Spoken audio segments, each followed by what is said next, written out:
All right, guys, I'm done for the night, but I'm going to give you an update. This floor is done.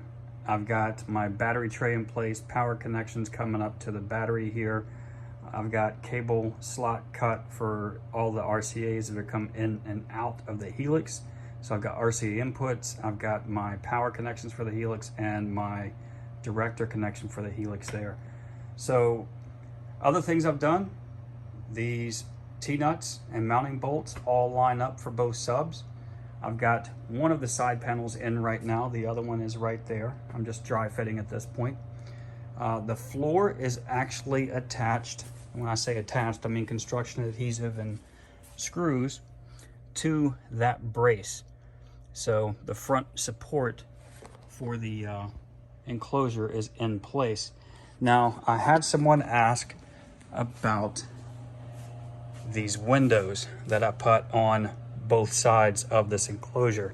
Now, the trick to this is when you're in the vehicle, and let's make sure you guys can see this. When you're in the vehicle, the top of this baffle will be at the seat back. So the headrest will be up above it, but the top of this baffle matches the seat back. So as you're sitting here, unless you kind of climb over and look, you're not going to see the subs. So to allow people to see the subs, whether they're waiting for a demo or they just want to see them in action, I put these windows on both sidewalls.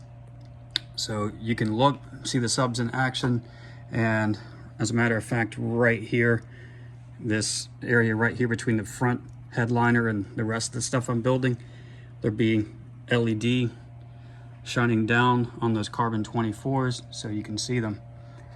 So this is tonight's stopping point, and tomorrow all of this goes together for the final time. So there's the update, and I'll see you guys next time.